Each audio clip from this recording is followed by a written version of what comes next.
Oh, welcome, friends. I have a very special brother that I'm so honored and happy to share with you. This is my brother, Jarah Tree. We go back many years, at least maybe 15, maybe 20 years now. Maybe 15 Yeah, years, 20 years. something like that. Yeah. Wow.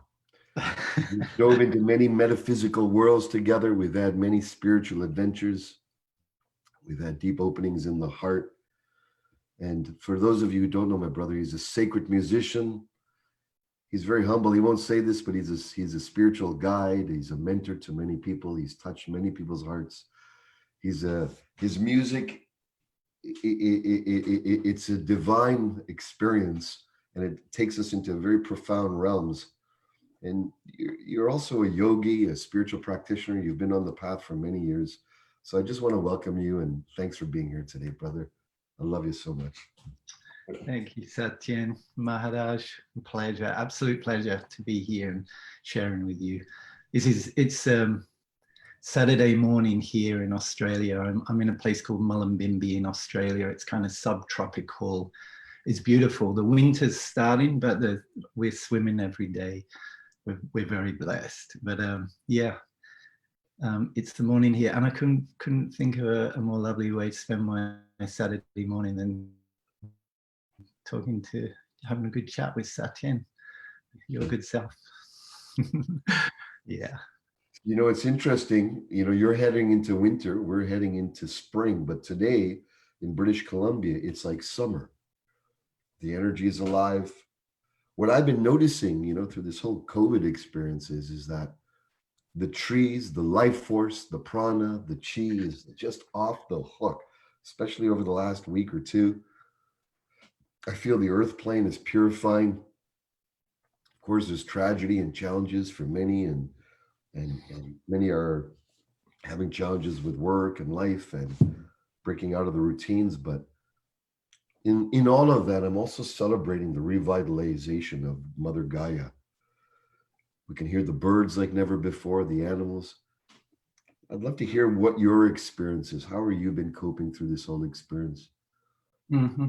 And also, any words of wisdom you might share about what you've learned through this time. Okay. I feel very blessed. I've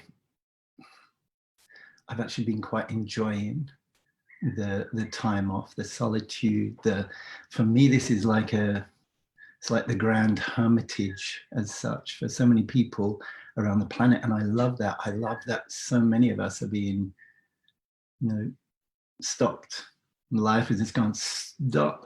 Pause. Time off. We all speak about the pause that we're in, and I actually feel very blessed in my situation to be able to be in this time and to navigate my way through this. I make it a practice of looking at my life and life always maintaining, along with the 3D, the spiritual point of view, remembering my spirit, like the fact that this is more than just get born, live, accumulate, and die scenario, that this is more than just that. And that for me, before all of that, this journey here on this realm, in this plane, is about the evolution of the human soul, the human spirit. We're actually evolving, we're changing, we're growing. And so I've been looking at it from that point of view, as well as the very real realities for so many people around the planet.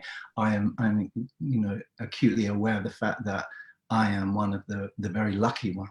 Even the fact that we can be speaking on computers right now, etc., etc., and that if anyone is listening or watching this, they've either got a phone or a computer or something. So I am aware that there is a lot of suffering in this world. But that said, I'm seeing it like that. But I've been going through my ups and downs. It's like different things have affected me in different ways. My point of view has changed a number of times, especially in the beginning of stages of this thing, as we were like going, okay, what is this? What is actually happening here? And how does it affect me? How does it affect my family, my community, the world at large? But my point of view has changed. So I've been using it as a time to just step back, not get too engaged, just to watch and watch my own point of view, watching people, you know, this is the waving their flags, which is, it's fine, it's all good, but seeing that we're becoming so identified with our points of view. But my one personally has been changing, so I'm very careful not to get too identified or caught up in any of those particular angles. I'm just allowing it to unfold, and I'm doing my best just to soften actually into this and to think, allow myself to be touched by all the different angles, you know, allowing life in, but not getting lost in it, and maintaining, keep my head above water as such, and not getting drowned in it, and just trusting in some kind of a, you know, a divine orchestration that I see in life anyway. That's my path, is trusting in the greater picture. It's not always pretty. Evolution is not always pretty. And I don't have any of the answers, you know, one day to the next. And yeah, I mean, yeah. You know, you said something very potent, and that's you're taking things one day at a time. You're absorbing, but you're also having, you're absorbing, you're getting in touch, you're feeling, but you also have a healthy detachment from being too embroiled. Can you share more about that? How can we feel into things, open our heart, get really connected, and have a healthy disposition of distance within our being? Yeah. Well, it's almost like we are midwifing ourselves through these changes. Okay, let's go to truth. We can talk about truth. There is Satyan's truth right now. There is Jarah's truth right now. There is yours and my truth. And these are subjective truths. This is the truth of my experience right now. And that truth is a living truth. It changes all the time, yeah. And then there are certain immutable truths, like you have a computer in front of you right now. It just is. It's just the way it is. Or the world is in this massive stage of change and evolution right now. That just is. That's an immutable truth. And there's kind of the pretty truth, and there's the ugly truth. And a lot of us, we tend to, myself included, I'm guilty of this as well. It's like, I don't want to look at the uglier truths or the more uncomfortable truths, for instance. And I'm not here to push anyone into doing so, but if we shy away from all of the truth that is going on in the world, if it's like we put our, I don't want to say put our blinders up, but a lot of people do, because it's too uncomfortable. It's like, I don't want to see the pictures of that suffering. Yeah. Nonetheless, it is happening, right? So in whatever way, we could choose, you know, child trafficking or any of these kind of, all of the issues that are in the psychosphere right now, that are going on around us, that we're all being subject to, that we're seeing. I don't want to see the images of that, but nonetheless, it is true, it is happening. And so for me, it's like, we are midwifing ourselves through these things. So if that was my child, I would need to feel, and I would feel to the core of me, the depth of what is happening there. But at the same time, I couldn't just get lost and drowned in that. As a parent, I need to be in my parenting role as a loving, wise parent, to do the very best of whatever needs to be done to remedy the situation, whatever situation that is. So for me, it's about allow yourself to feel, again, like how we started the conversation before, and allow yourself to be touched to the core. Really let it in, whatever that is. Let life in, soften to life. Allow it to touch you, because otherwise we just create all these layers and we don't let life affect us. And then we just keep this kind of neutral thing and letting life just happen. So I don't want to do that. I want to be proactive. I want to be creative in this world. I know that I'm both the player and the played in the greater picture, the divine orchestration of all this. So if I am to play, I want to do my best. I've got two beautiful daughters who get to inherit this world when I'm gone, you know. So I want to do my best to, you know, help engender more conscious, loving, heart-centered, creative, problem-solving, solution-based individuals as I can. But first, to really be able to do that, to have a strong enough why, you know, in personal development, in success and all of these things, you need your why. And for me personally, my whys, the real whys that actually make a difference in my life are when I have softened and allowed life to touch me to the core, to break my heart, to bring the tears to my eyes, you know, that touch me so deeply. But it's only then, it's when you get touched to that level of your being, the power, you're then taken into the core of your being by life, the invitation of life, pretty or not, you know. And in that core of me, of you, of all of us, it's atomic. The energy, the power, the strength that's there is atomic. So we can then use that as to be my why, to go, yes, I will look at this, but I will not get drowned in it.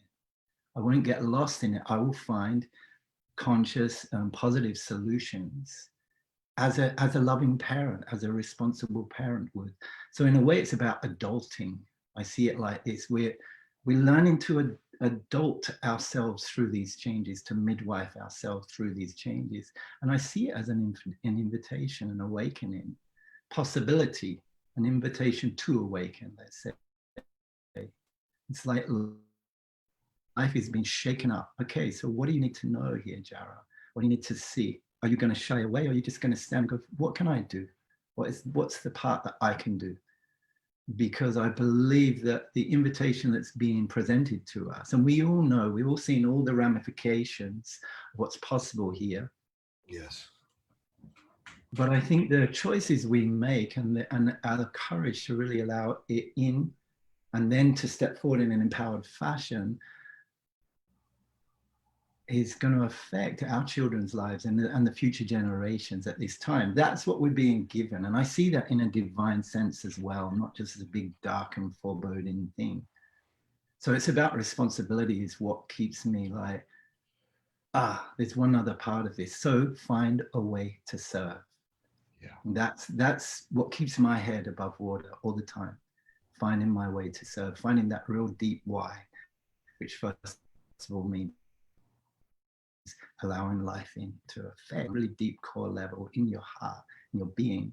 Find that why, and then discern what can be your best path to serve in the world. And that's what I'm about right now. That's my focus right now. Yeah. Oh, thank you. Beautifully shared, Jarah.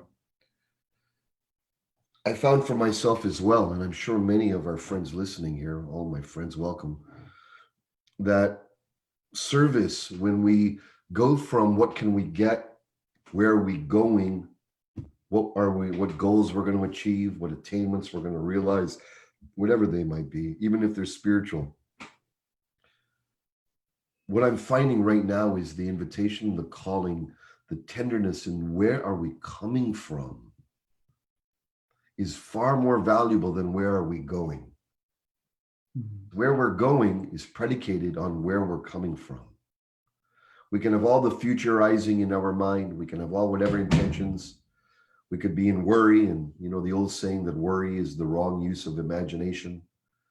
We could be in optimism and create magical worlds ahead of us, fantasies, conspiracies. We can say aliens or gods or whatever are going to be saving us at this time. But it's sort of all as well. It's like a bypassing. It's like putting our attention on the future, and yet there really isn't any. There really isn't any, except from the transmission of where we're sitting and living from. And so my invitation, and you know, you and I have been very close to the earth. We've been very close to the messages of Mother Earth. And every wisdom I get from the earth when I sit with her, she's always telling me, where am I? Where am I coming from? Am I with you? Am I related to her? Am I related to you? And so please share about what your sense is regarding what is the, I know you're very close to Mother Earth. What's the messages that you're receiving for you, for the world that's coming from the earth plane?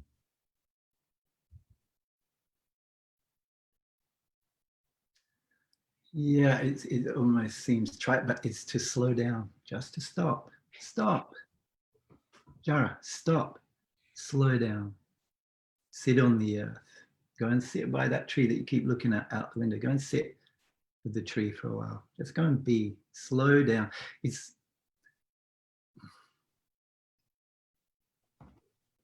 the information, there's so much information. The existence has there's a divine intelligence which both infuses and informs all of life. A divine intelligence, an infinite intelligence, which both infuses and informs all of life all of the time. This is the way I see it. And when I'm too busy, and I'm getting caught up in all of this and that, the craziness, the busyness of the world, and my thoughts, my ideas,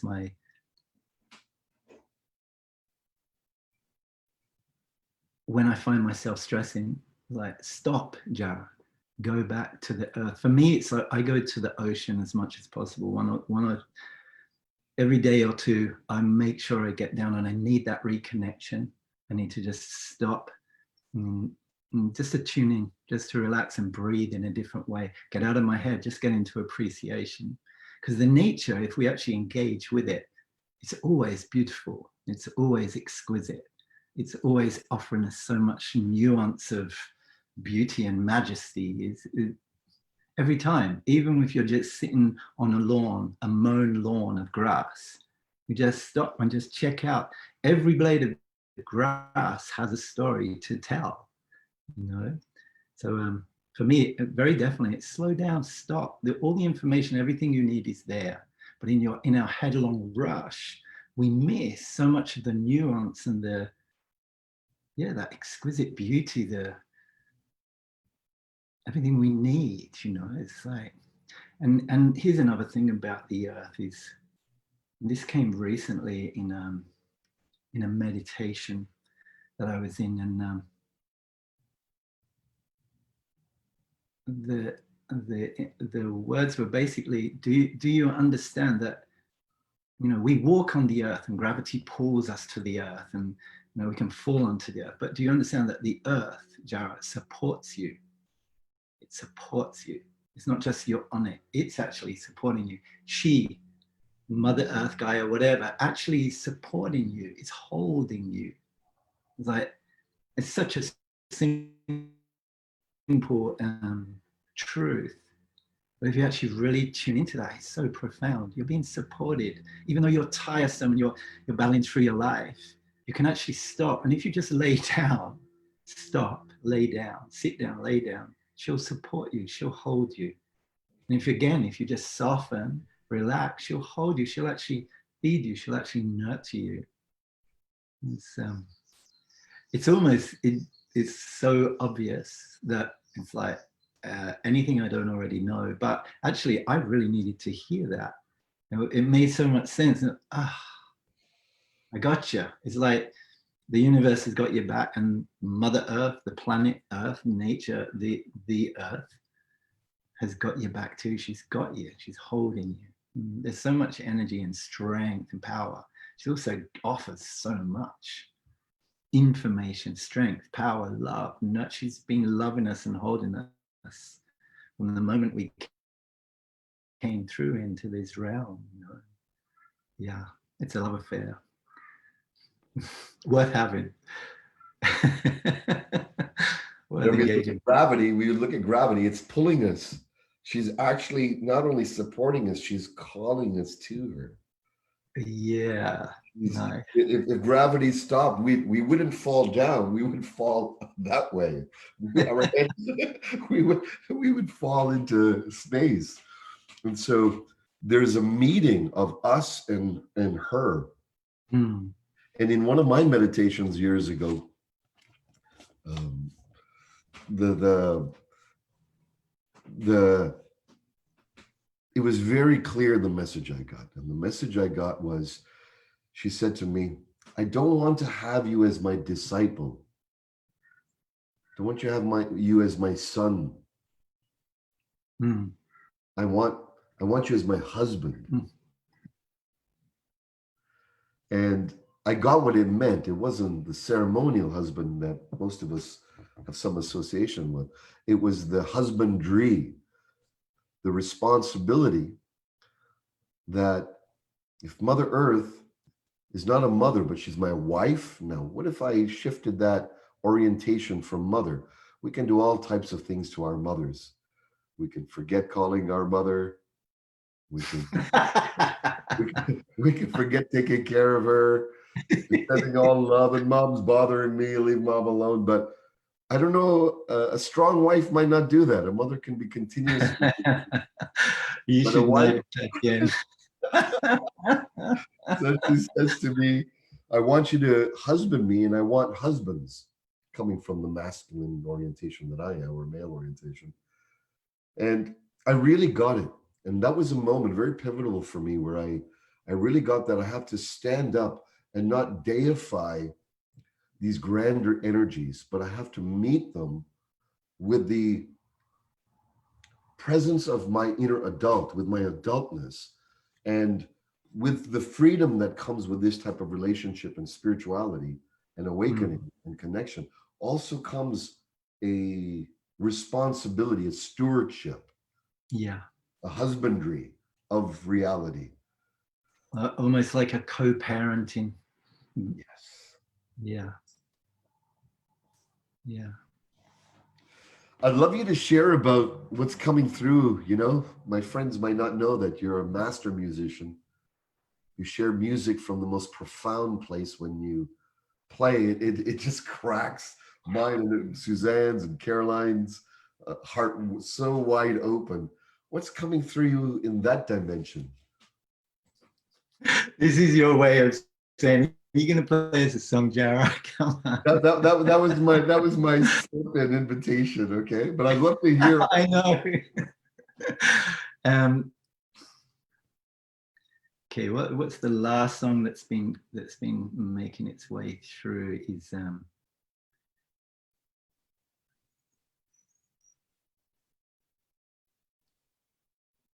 well, the first words of the latest song that I'm been bringing through it says, we know not the wherefore nor the way, there is a greater hand at play. So come what may, we face the day, and this is how we play the game. We know not the wherefore nor the way, there's a greater hand at play. And come what may, we face the day. It's the invitation to engage. And this is how we play the game. And to remember, yeah, it's a game. Keep it light as well. It's beautiful. So there's so much weight and so much tragedy and so much going on right now. We're bombarded by all this, but don't forget to play. Don't forget that it's a game. And that's also why it's so important to remember the spiritual perspective on things, to remember that well, I see, let's use the medicine Buddha. There's an image of the medicine Buddha, and in one hand, the medicine Buddha holds the bowl, the chalice, the all, the nothing, life, spirit, existence, potentiality. And that's an ultimate truth held there in one hand. And then in the other hand, the medicine Buddha holds the stem of the lotus, which is the fecund, it's the earthly realm, it's us here, which is also an ultimate truth. I have a baby in my arm, she needs to be fed, she needs to be nurtured, we need a roof over our head, we need community and love and attention and all of these things. So there are two, is that spiritual truth that it's all an illusion, it's all energy dancing. At the same time, on the other hand, there's, but hey, like I say, he's my child in my arms, she's precious. You know, so we have the both sides, and we could see them as mutually exclusive, but of course they're not. They're actually mutually inclusive. And if we maintain this spiritual perspective, so we explore, we inquire into the nature, our essential nature. We establish that relationship with our essential nature, our essential self. Establish, and as an ongoing thing through our lives, to deepen and to maintain that connection. So we keep that alive, awake, alert, aware. We remember that there is more to meet the eye. And at the same time, we're not here to go and sit in the Himalayas oming into the universe forever. That's apparently not the game, because you and I are sitting here in the world engaging with life. And so here we're given, if it's all an illusion, whatever, but it seems very real and it is precious. So I'm going to do my best to engage also in this. So it's about playing the game, but being able to keep a perspective on it. So then you can play full in the game.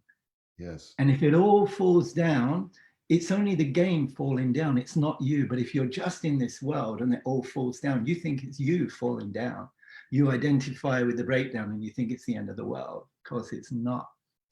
You know? You asked me about the song, and I've gone into a rave about. Well, this is I love that. The medicine Buddha. I love this thing because, and then of course the Buddha, the Bodhisattva, sits in the middle, consciously aware, holding both, parenting, co-parenting both sides, both.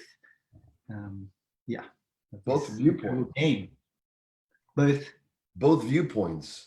Yeah. Like, and rather than either or, it becomes, as I see it, you know, this term spiritual bypassing is popular nowadays for good reason. The idea of of sitting somewhere, going away, going to some recluse life, doing some type of inner journeying in whatever method, and diving into that world, but somehow losing one's legs and capacities and willingness to interact with life and reality and taking care of family, friends, and life and health, earthly responsibilities.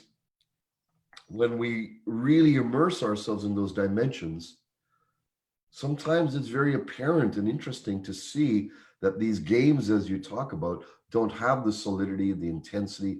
They're just a matrix. They're a game within the matrix. But the error, I believe, of being only immersed in that viewpoint is we become, in a way, ineffectual and lofty and not really embodied. And sometimes we might think we're being spiritual, but in fact, we might be avoiding what I consider is the full spirituality, which is being in, as you shared, the spectrum, the medicine Buddha in the center, holding the chalice, holding the baby, holding the higher viewpoint. And to me now, it's imperative that all of us, you know, warriors, sages, that we cultivate. And that's this archetype that I utilize. The warrior is the one who's got the feet on the ground, who's active in their disposition, who grounds their spirituality, makes good use of it, is not in some illusionary or delusionary state, is not waiting for something to happen, is not waiting for some spiritual dispensation from some authorities or higher forces or subtle realms. That all might be coming through. I don't want to deny all of that. We might be getting hordes of sacred beings supporting us on many levels of being. And I welcome that. And you and I have perceived those, we've experienced those dimensions. And yet spiritual or spectrum awareness and spectrum maturity, I feel, is a very powerful calling card and invitation of this time. So I join you. I'd love to hear more about your understanding of the medicine Buddha. I know it's very close to you. We were jamming on that the other day.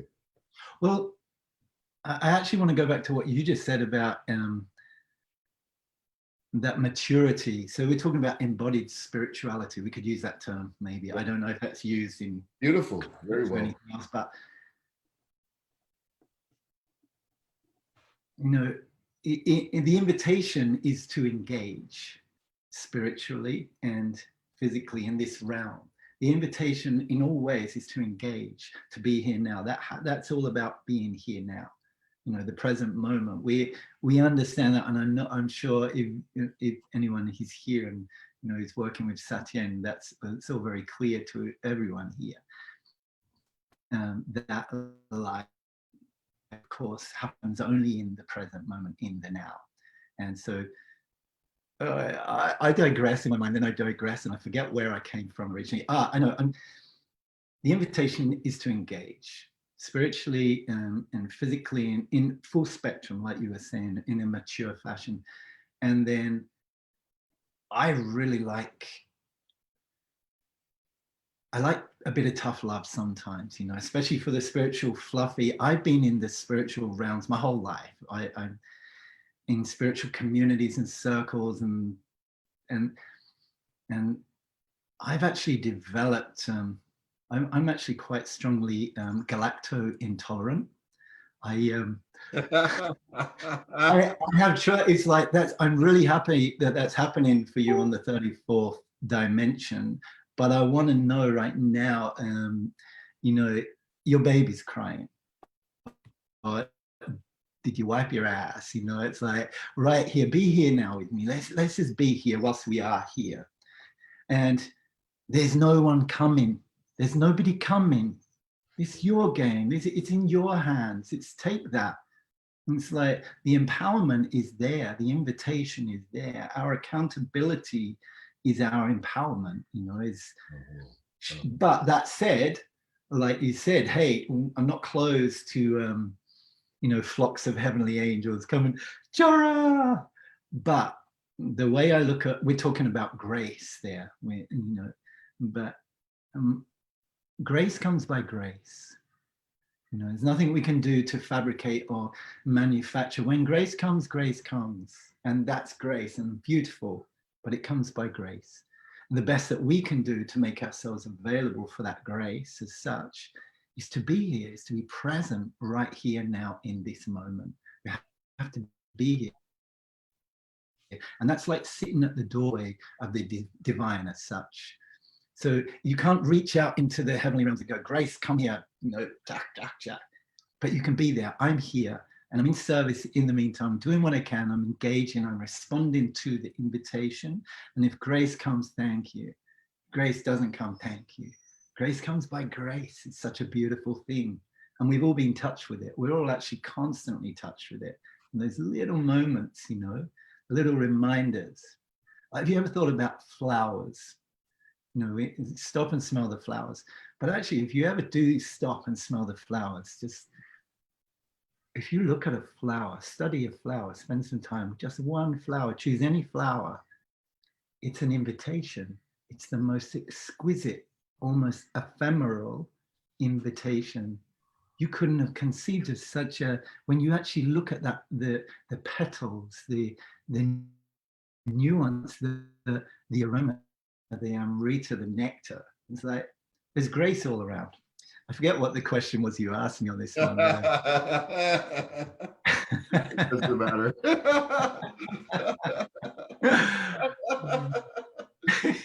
You know, it reminds me of one of my crazy wisdom teachers, Stewie Wild. And years ago, he used to tell me, you know, we'd sit and we'd have these deep Dharma discussions, metaphysics, spirituality. He was a crazy wisdom metaphysician par excellence. So we'd go late into the night, twisting into every left, right, and realm that you can think of, right? Some of them were really wild and crazy. And at the end of the night, he would always come back and he'd say, and this is hilarious, he would say in a funny voice, oh, gentlemen, oh, lads, did you call your mom yet? Have you called your mom today? When's the last time you called your mom? What? We just spun out. We had just done some type of inner journeying experience for like hours. And then he would come on and say, did you call your mom today? And literally we'd be like, and he would ask us, when did you call your mom? Last week, a few months ago. And literally we would sit down and he'd have us call our moms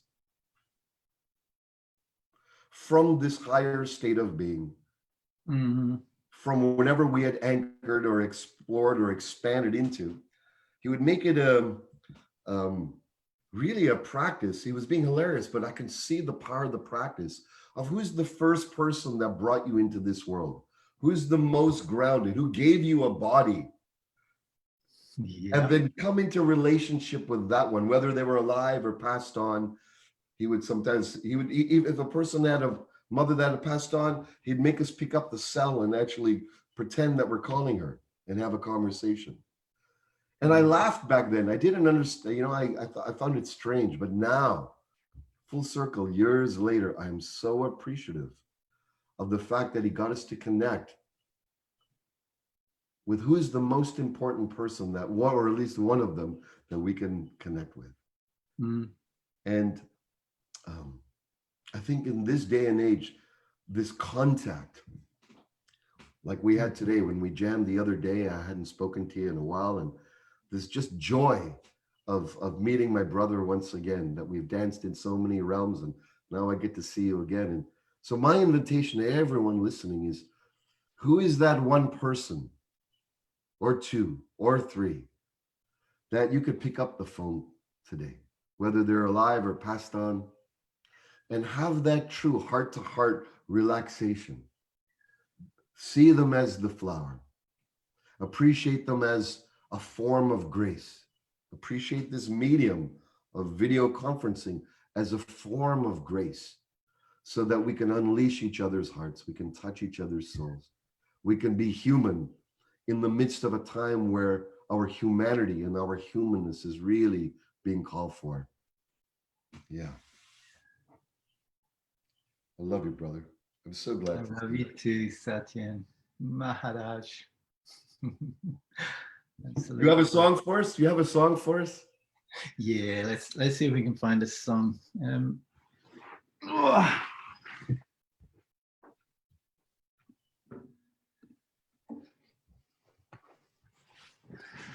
I just happen to have a guitar here, which is good, my beloved. Maybe actually I might move you guys back a bit. Excuse me. I think I might blow out the speaker. So I'll start this song and tell me if I'm blowing the sound out, Satyen, and I'll readjust it. Okay. Well, I've got to tell you, I've just had my breakfast here. It's like that. Satyen asked about, you can play a song if you like. And I'm like, geez, I've just woken up. I just had my breakfast. We'll see about this song. But I do love this song. I love singing this song. Again, it's back to that, the divine orchestration.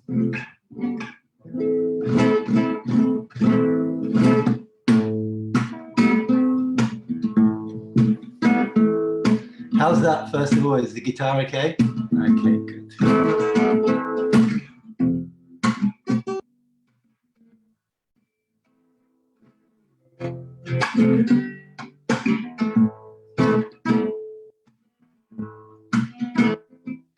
We know not the way for another way. There is a greater hand at play. Is that good? Little, maybe just the guitar a little lower, and then the voice a little high. The guitar just a little lower. I think that's. The voice is good? Voice is good, yes. All right.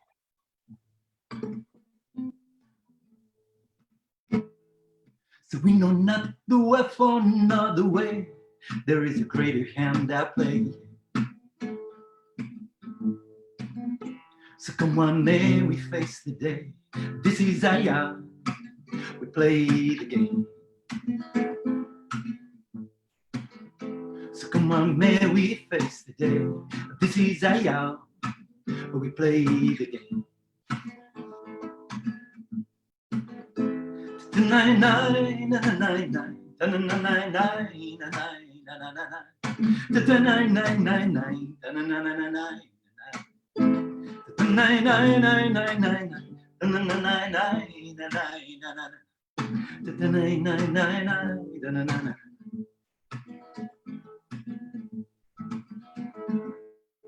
So do your best, but you will find you're never gonna work it out with your mind. Do you feel me now? Do you feel me now? Do you feel me now? Do you feel me now? Gotta feel to make you real. I wanna steal this moment with you. Maybe we can break away. We'll seize this day. We'll give some thanks for what is given. We'll break away. We'll seize this day. We'll give some thanks for what is given.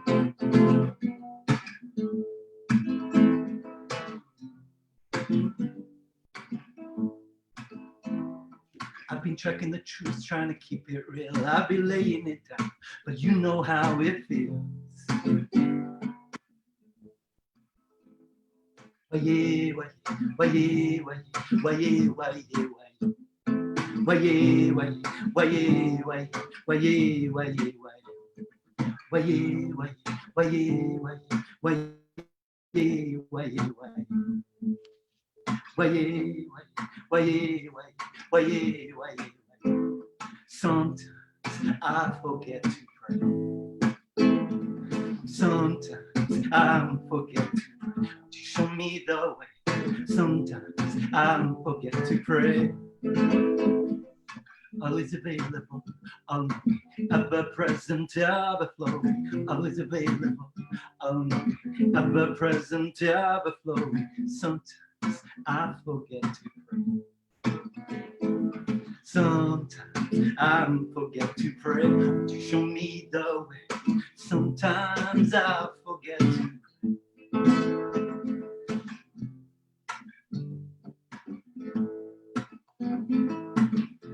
Feel you coming, there's a new day dawning. The wolves are running, sister, yeah. So my brother, your direction is a pure reflection. So take it easy, keep it simple, trust the flow. Take it easy, keep it simple, trust the flow. Take it easy, keep it simple, trust the flow. Got a feel to make it real. I want to steal this moment with you. Maybe we can break away and we'll seize this day. We'll give some thanks for what it's given. Sometimes I forget to pray. Sometimes I forget to pray. But you show me the way.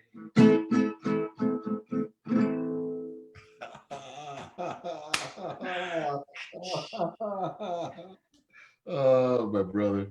Thank you so much. Oh, may I have a request of you, please? Go on. My request is, if you feel it, Sudoshi Budoshi. But You know what? I cannot, I would love to, but I cannot respond to your request. I haven't played it for so long. I don't remember the chords. That is a God honest truth. I couldn't play it if I tried. What's in your heart to share before we? What's in your heart to share with my friends and with each other?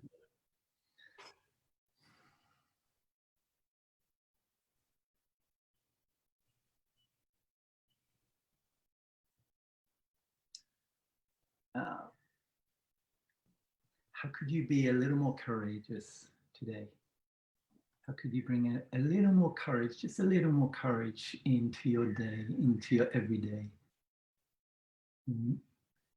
in the way of allowing life in, allowing it all in. And I know it can be overwhelming. You know, there's two sides of allowing life in, allowing yourself to really be touched by life. And it takes courage either way, you know, but there's the side where we're so close, we're so protected that we don't let it in. And in not letting it in, it can't touch us and our soul can't sing. We don't have that access to that core vitality, that life, that divine vitality without which we are. Or you're on the other side of the equation, which I imagine a lot of you guys are, is you're so sensitive that it's so overwhelming because you feel so much of it. But my invitation maybe would be, don't close it down and just find a way to keep letting it in. Let it touch you, but just don't stay there. Be a parent. It's like if your child is crying,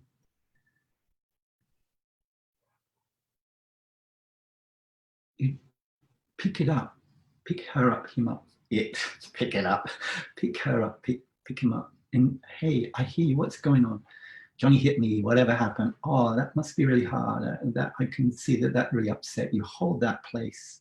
But then you don't stay there with the child and keep the child in, oh, you must, you're feeling bad. You then gently, once you've acknowledged and owned and felt and allowed, then you gently bring the child out and say, hey, let's see what we can do now. You know, let's let's see what we can create now. And you bring that child back into life. So you're not pushing the feelings away, that sensitivity. Allow life in. Allow yourself to be raw. Allow yourself to be touched. And then bring yourself out as a loving parent and midwife. You are your own midwife, cosmic midwife, whatever. You are your own parent. It's time to grow up for all of us. And we all know that. But it's also the doing of it. But we do need to let life in. Let it break a tear. Let it break your heart. And then find yourself back through. You have everything you need. We have everything we need. And I need you to do that because, like I say, I've got two beautiful daughters that get to inherit this world. And the more empowered warrior sages that are walking on this planet, the better. And it's never been more now. The time is now than now. And I believe in you. And I love you. And I'm super grateful for you. And I think, Satyen, I think you said this once in one of our meditations back in Peru many, many years ago. You said something like, and I've used this ever since actually, remember that no matter what you're doing, wherever you are, whatever it is, that, you know, all the gods, the goddesses, the angels, the allies, whoever, all of the beneficent forces and beings, the Satyan Rajas, the Jarah trees, all of us standing right behind you. And so I'm saying that to you now. I'm standing right behind you and I'm cheering you on every step of your way. And I think that actually came from you, Satya, many years ago. And I've used that again and again, quite literally, probably close to 1,000 times, because it's true. And it's like, I know that you're being prayed for right now. It's like right now, all around this planet, and many people praying for the well-being of humanity and everyone, anyone who's in any suffering or whatever. And so that includes you and I. So yeah, I'm cheering you on. The warrior sages, go the warrior sages. I love the warrior sage thing, Satyen, because it is exactly that. It's embodied spirituality. It's the warrior, feet on the earth, and it's the sage. My brother, I love you so much. I'm eternally grateful for you, who you are, how you serve, and I'm looking forward for our next encounter. And thank you, friends, for joining in and sharing in this beauty with us. I love you all deeply. Blessings, brother. Thank you, my friend. Love you. Bless you. To the great one. Bless.